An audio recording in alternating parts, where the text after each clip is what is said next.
પૈસા લઈ લઈને હવે બહુ થયું. કંઈક બીજું વિચારવું પડશે મારે. આદિને કહું તો પૈસા તો આપી દે છે, પાછા માગવા તો પડે છે ને. કંઈક મોટો હાથ મારવો પડશે.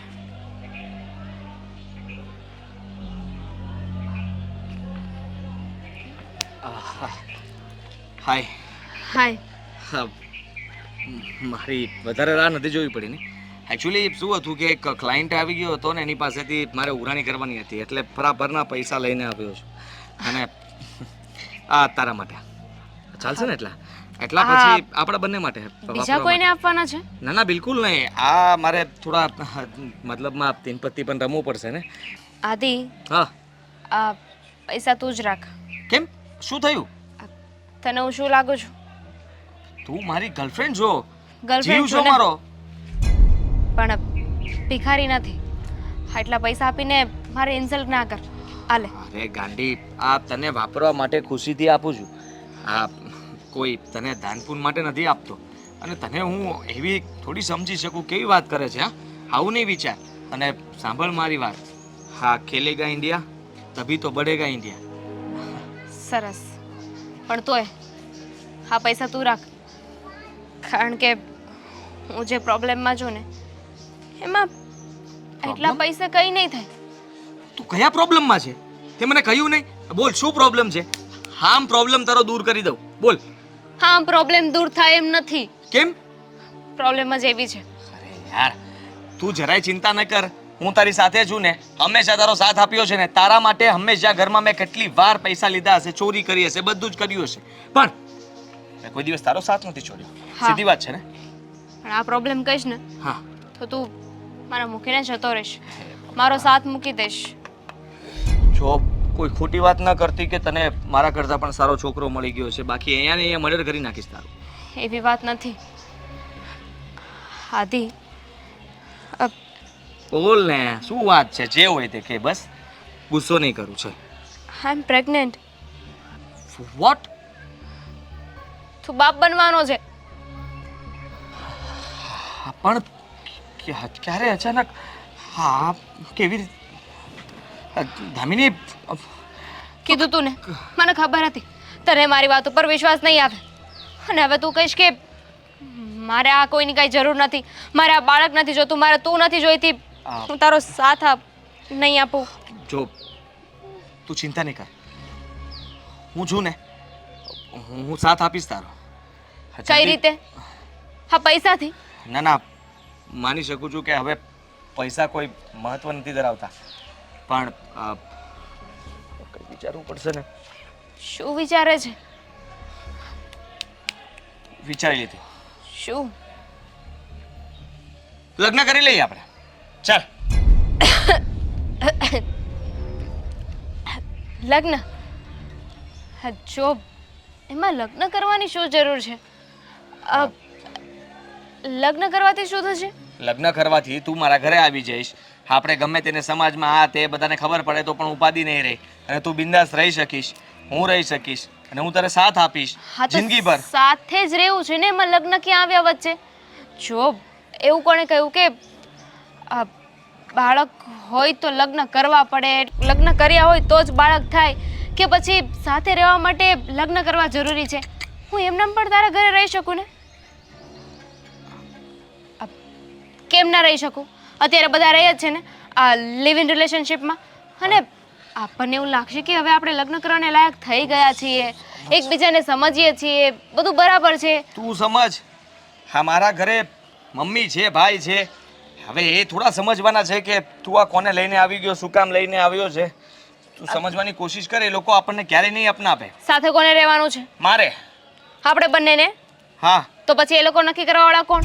અરે લગ્ન કરીને સાથે રહેવું ને લગ્ન કર્યા વગર પણ સાથે રહેવું. ધામિની, સમજવાની કોશિશ કર. આ તો બહુ મોટી મુશ્કેલી કહેવાય. એટલે લગ્ન કરી લઈએ તો એ લોકો કાંઈ બોલી નહીં શકે. લગ્ન વગર એ ઘણું બધું બોલી શકશે, અને તું એ બધાને ઓળખતી નથી. તારી સાથે પણ ઝઘડો કરશે તો તું શું કરીશ? જો હું તારા બાળકની માં બનવાની છું, તારે મારી વાત માનવી જ પડશે. અને જ્યારે આપણને એવું લાગશે કે હવે લગ્ન કરી લેવા જોઈએ ત્યારે લગ્ન કરી લઈશું ને. અરે વિચાર તો કર, આવું કોઈએ નહીં કર્યું હોય. અરે આપણા બાળક થઈ જશે, પછી આપણે બંને લગ્ન કરીશું તો આપણા બાળક પણ આપણા લગ્નમાં આવી શકશે, નાચ છે, આપણે બધા સાથે સાથે ડિસ્કો કરીશું. હા, શું આઈડિયા છે તારો ખરેખર. હા, આપણું જ બાળક આપણા જ લગ્નમાં ધામધૂમથી નાચતું હશે. તો પછી આવું કોઈએ કર્યું છે? આપણે હિસ્ટ્રી બનાવીશું, હિસ્ટ્રી. હા, બધા મતલબમાં વખાણ કરશે કે વાહ, હા, લગ્ન પછી પહેલા બાળક. આ આપણું સૂત્ર બની જશે. હરેક જગ્યાએ બેનર લાગશે કે પહેલા બાળક પછી લગ્ન. બ્રાન્ડ એમ્બેસેડર બની જઈશું આપણે. વાહ, તારા ઉચ્ચ વિચારથી હું પ્રસન્ન થયો. પણ તને હું આજે તો ઘરે જ નહીં જ લઈ જઈ શકું. એના માટે તું મને એક દિવસનો સમય આપ, હું તને કાલે ઘરે લઈ જઈશ. આપ્યો ને, આપ્યો એક દિવસનો સમય. પણ પછી તો હું ઘરે જ આવીશું. હા, સારું. અને તું તારી તબિયતનું ધ્યાન રાખજે, આ બાળકનું પણ ધ્યાન રાખજે.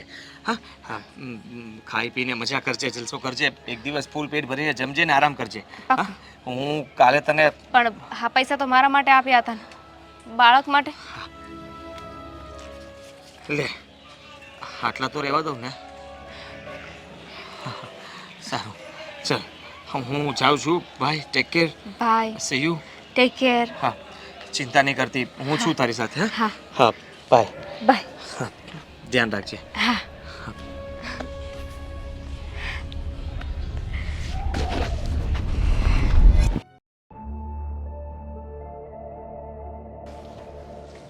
આદિ, હા ભાઈ. પૈસા લાવ. કયા પૈસા? પૈસા? કયા પૈસા એટલે તને ખબર નથી હું કયા પૈસા માંગુ છું? એ તો વપરાઈ ગયા. વપરાઈ ગયા? હા, જુઓ 30,000 રૂપિયા વપરાઈ ગયા. હા. ક્યાં વાપર્યા? અરે, મારી જવાબદારી વધી ગઈ છે હવે. તમે જેવી રીતે ઘર સંભાળો છો એમ હું પણ એક ઘર સંભાળી, મતલબમાં તમને ખબર પડી જશે. એક દિવસનો સમય આપો, એક દિવસમાં તમને. ક્યાં ઉડાડ્યા પૈસા? જુઓ જુગાર રમ્યો ને, સટ્ટો કર્યો ને? હા, એટલે એમાંથી આદિ, તને સેજ પણ શરમ નથી આવતી? હું આટલી મહેનત કરીને પૈસા ભેગા કરું છું, આપણું દેવું ચૂકવું છું, અને તું કામ ધંધો નથી કરતો ત્યાં સુધી સમજ પડે છે. પણ આ ઘરમાંથી તું મમ્મીના હાથમાંથી પૈસા લઈને જાય છે. મારા બધા મિત્રોને એમ છે કે હું રૂપિયાવાળો છું અને એ બધા રૂપિયાવાળા છે, એટલે એની સાથે મારે સરખામણીમાં રહેવું હોય ને તો મારે પણ રૂપિયા વાપરવા પડે. સીધી વાત છે. આ તો વાપરવા હોય તો કમાતા શીખો ને. હા, બીજાના પૈસા વાપરવાના ન હોય. હા, જુઓ, માની લીધું કે તમારા પૈસા હું ઘણી વાર લઈ ગયો છું, બધા પાછા આપી દઈશ ને. હા, એકવાર ખાલી બાજી લાગવા દો. આવું તો તું દર બાજી લાગવા દો એટલે તું કમાઈને પાછા આપવાની વાત નથી કરતો. તું એમ કહે છે કે જુગાર રમીને પાછા આપીશ. જુઓ, આ એક પછી એક બધાની હાર જીત થતી હોય છે. અત્યારે મારો હારનો સમય છે. હા, જીતવાનું શરૂ થશે ને પછી તમે જુઓ, હા, કોથળા ભરીને પૈસા લઈને આવીશ. આજ સુધી ક્યાંય જોયું છે આદિ કે જુગારમાં કોઈ જીત્યું હોય ને બંગલા બનાવ્યા હોય? છે કોઈ તારી નજરમાં, તારા સર્કલમાં હોય તો મને બતાવ, તો હું પણ તારી સાથે રમવા આવીશ. ભાઈ, પ્લીઝ સમજવાની કોશિશ કરો. તું સમજવાની કોશિશ કર ભાઈ, મને તારી ચિંતા થાય છે એટલે કહું છું. આવી રીતે કેટલો સમય ચાલશે? અત્યારે તો હું એકલો છું ત્યાં સુધી ઠીક છે. કાલ સવારે માન કે મારા લગ્ન થઈ ગયા તો મારી વાઈફ આવ્યા પછી આ બધું નહીં ચાલે. પછી એને નહીં પસંદ આવે કે તું મારા રૂપિયા વાપરે, મમ્મી પાસે તું લઈ જાય છે, ઠીક છે. પછી તના હાથમાં પૈસા નહીં આવે ત્યારે શું કરીશ? તમે લોકો દર વખતે મને પ્રેમથી સમજાવો છો અને હું સમજતો નથી, ખબર નહીં કેમ.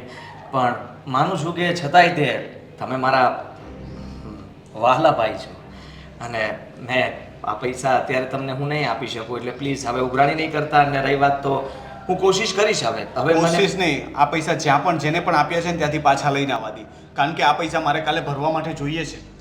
જુઓ, મેં એ પૈસા તો મતલબમાં નથી મારી પાસે. અરે, આખા મહિનાના ઘર ખર્ચના પૈસા હતા આદિ. હવે હું શું કરું? જોઈએ તો તું કોઈ પાસેથી ઉધાર લઈને મને આપી દે, પણ મને પૈસા જોઈએ છે. હવે હું કોની પાસેથી પૈસા લાવું?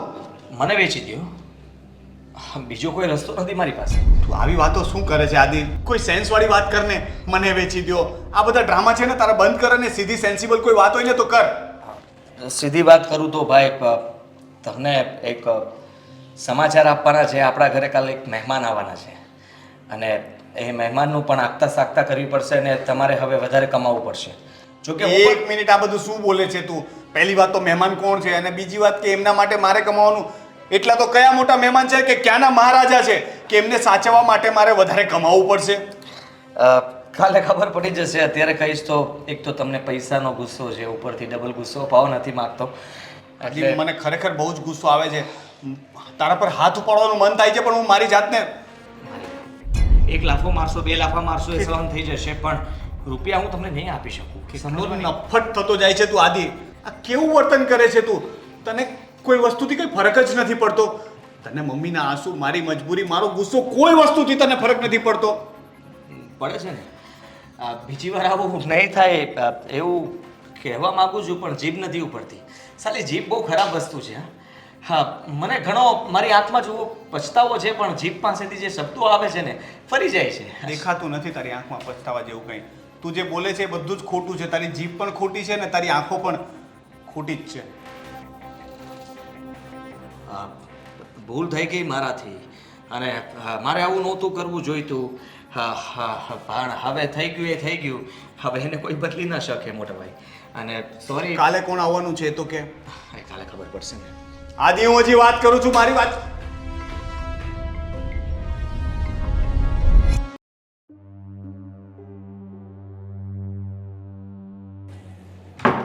આવ આવ. મોટા ભાઈ, જય શ્રી કૃષ્ણ. જેઠજી. હેલો જેઠજી, હાઉ આર યુ? જેઠજી? હેલો કહો. પેલા તો તું મને પગે લાગ્યો, હવે આ જેઠજી. તમારે લાગવું હોય તો લાગી શકો છો. Never mind. એને મતલબમાં એ ડાઉન ન થઈ શકે. જુઓ તમે પ્રોબ્લેમ છે. પ્રોબ્લેમ છે. હા, તમે જે કહેતા હતા ને કાલે કે કોણ આવવાનું છે, શું છે, કયા મહારાજા. મહારાજા તો નથી, પણ મહારાણી છે, અને એ પણ મારી. કોણ છે આ? મને કઈ સમજ ન પડી ને. દામિની. એ દામિની છે, અને હવે આપણા ઘરમાં આપણી સાથે રહેવાની છે. મતલબ કે લગ્ન કરી લીધા તે? કોર્ટ મેરેજ કરીને આવ્યા છો? અમે તમને પૂછ્યા વગર છે ને લગ્ન નહીં કરીએ. અરે કોઈને ઘરમાં પૂછ્યા વગર લગ્ન કરાતા હશે એવું પગલું તો ક્યારે નહીં ભરીએ. દામિનીએ ના જ પાડી છે કે લગ્ન તો છે ને આપણે વડીલોને પૂછીને એમની સાક્ષીમાં એમની મરજીથી જ કરીશું. એટલે અમે ના પાડીએ તો? હા, ના પાડશું તો અમે આમનેમ રહીએ છીએ, એમ રહેવાના છીએ સાથે. એટલે આમને એમ રહીએ છીએ એટલે તારો કહેવાનો અર્થ શું થાય છે? અત્યાર સુધી અમે લોકો મતલબમાં બહાર મળતા હતા, પણ હવે એ ઘરે આવી ગઈ છે. હવે આપણા ઘરમાં જ રહેશે, આપણા ઘરમાંથી બહાર નહીં જાય. અને અમે લોકો જેમ હસબન્ડ વાઈફ રહે ને એવી રીતે જ રહીશું બંને. એટલે લિવ ઇન ની વાત કરે છે તું? અરે વાહ, સમજદાર છે ભાઈ, બહુ સ્માર્ટ છે. પહેલેથી. હા ભાઈ, એવું જ છે. હા જુઓ, મેં છે ને એમ પણ ઘણો વિચાર કર્યો હતો, કારણ કે તમારા માટે હજી મમ્મી વાત ચલાવે અને ત્યારે કદાચ મળી જાય પછી લગ્ન થાય ત્યાં સુધીમાં તો અમે બંને શું થઈ જઈએ. એટલે મેં મારાથી રાહ ના જોવાની, અને એમ પણ એને લગ્ન માટે ઘરેથી તકલીફ થતી હતી તો મેં કીધું આવી ગઈ. આદિ, જો છે ને બધી વાતમાં મજાક સારી વસ્તુ નથી, બરાબર છે? એટલે મને ખબર છે તું મજાક નહીં જ કરતો હોય, તારી વાત પરથી મને ખ્યાલ આવી ગયો. પણ આ જીવન છે ને એ મજાક નથી ને. આ લિવ ઇન અને આ બધું શું છે ને? મોટો ભાઈ કુંવારો છે અને નાનો ભાઈ લિવ ઇનમાં. આપણા ઘરની આબરૂ શું રહેશે? લગ્ન કરીએ તો આબરૂ જાય ને. મોટા ભાઈ કુંવારા હોય ને નાના લગ્ન કરે તો ન સારું હા. લાગે. એટલે તો લગ્ન નથી કરતા અમે. સમજ્યા તમે? હા, તમારો હજી ફાયદો જ છે. હા, ગમે ત્યારે તમે કહી શકો કે છે ને એ લોકોએ લગ્ન નથી કર્યા, મારી રાહ જુએ છે. તમે લગ્ન માટે જલ્દી હા પાડી દો એટલે આ લોકો પણ લગ્ન કરી લેશે. અને લોકો પૂછશે તો આપણે શું જવાબ આપવાનું? કે લિવ ઇનમાં રહે છે એવું કહેવાનું? કહી દેવાનું ને, એમાં ક્યાં મોટી વાત છે. અચ્છા, ત્યારે આપણે આબરૂ નહીં જાય ને? તમે લગ્ન કરો તો આબરૂ જાય, લગ્ન કર્યા વગર પતિ પત્નીની જેમ સાથે રહીએ તો આબરૂ ના જાય. ના જાય. ભાઈ, મેં કોઈ દિવસ આપણા ઘરની આબરૂનો વિચાર કર્યો છે? હા, હું તો કરીશ ને. આ છોકરી આ ઘરમાં નહીં રહી શકે, અને જ્યાંથી લાવ્યો છે ત્યાં જ પાછી મૂકી આવવા દી. મસ્તી કરે છે. હું મસ્તી કરું છું? તને મારો ચહેરો જોઈને એવું લાગે છે કે હું મસ્તી કરું છું? આદિ, આ છોકરીને અત્યારે જ ઘરમાંથી કાઢે ને મૂકી આવ. મમ્મી ઘરમાં આવશે ને તો મહાભારત થઈ જશે. કંઈ નહીં થાય. તમને લોકોને તકલીફ હોય તો તમે લોકો તમારો રસ્તો કરી શકો છો. કેમ? શું કામ રસ્તો કરી શકો છો? એટલે આ ઘર તારે એકલાનું નથી, બરાબર છે? આ ઘર મારું પણ છે. એ જ પોઈન્ટની વાત છે ને કે આ ઘર તમારા બંનેનું છે. આ તો અમારા બંનેનું છે ને, તારું નથી. એટલે તારી આ ઘરમાં કોઈ જગ્યા નથી ને વચ્ચે બોલતી નહીં. આદિનું જે છે એ બધું મારું છે. બસ. અને આદિ પણ હજી ભાગ પાડ્યા નથી ને. આદિનું બધું તારું ન મળી શકે ને તને. જુઓ ભાઈ, ભાગ પાડવા પણ નથી. આપણે ભાગ ઉપર શું કામ ભાગ જવું? પડશે જ નહીં, કારણ કે બધું મમ્મીના નામ પર છે. અને જો તારી આવી જ હરકતો રહી ને તો મને નથી લાગતું કે મમ્મી તને કોઈ પણ જાતનો ભાગ આપશે. તમે ગમે તે કરશો પણ એને ધક્કા મારીને બહાર તો નહીં કાઢી શકો ને. દામિની તું આ ઘર છોડીને જતી રહે. નથી જવું? ના પાડે છે. હવે તમે જ વિચાર કરી લો કે એ જવા નથી માંગતી એટલે હું તો એને ધક્કા નહીં મારી શકું. કાલ સવારે પોલીસ કેસ કર્યો હોય તો તકલીફમાં હું મુકાઈ જાઉં. તમે ટ્રાય કરો. તમારે એને ધક્કા મારીને બહાર કાઢવી છે? આદિ હવે છે ને તું ફાયદો ઉઠાવી રહ્યો છે. અમે લોકો તને કંઈ નથી કહેતા અને તારી સાથે સારી રીતે વર્તન કરીએ છીએ ને એનો તું ગેરફાયદો ઉઠાવે છે. હા જુઓ ભાઈ, હવે જે થવાનું છે એ થઈ ગયું છે ને એ અહીંયા જ રહેશે. તમારે ખોટી મગજમારી કરવાની કોઈ જરૂર નથી. અને મારી વાત સાંભળી લ્યો કે તમને ખોટું લાગ્યું હોય તો સોરી, પણ હવે દામિની આ ઘરમાં જ રહેશે. એ આ ઘરમાં નહીં રહે. આ ઘરમાં જ રહેશે. આદિ હું હજી કહું છું મૂકી આવવાને. ઠીક છે, ફાઇન, હું જાઉં છું સીધી પોલીસ સ્ટેશન. અને ત્યાં જઈને તમારા ભાઈ ઉપર કેસ કરીશ કે તમારા ભાઈ મને કીધું હતું, મને પ્રોમિસ આપ્યો હતો કે મારી સાથે લગ્ન કરશે, પણ હવે મને સાથે રાખવાની ના પાડે છે. Okay bye. દામિની એવું નહીં કરતી પ્લીઝ, હું ફસાઈ જઈશ. કોઈ ફસાઈ નહીં જાય. આવી બહુ છોકરીઓ જોઈ છે મેં, મારી પાસે ખાલી ધમકીઓ છે. આપે છે. હા તો થાય તે કરી લેજે. એમાં એકલા આબરૂ નહીં જાય, આબરૂ એની પણ જશે ને. અરે મારી મરજી છે અહીંયા રહેવી જોઈએ. અને તમે મેજર છે, એ કોઈ માઇનોર નથી કે તારી પર કેસ થઈ શકે. કોઈ જાતનો કેસ નહીં બને. આદિ, તું અંદર ચાલ, ભાઈ નહીં સમજે. આદિ આને આદિ મમ્મી આવશે તો આ છોકરી આદિ તો હવે હદ વટાવતો જાય છે. મમ્મી આવશે તો શું થશે ખબર નહીં.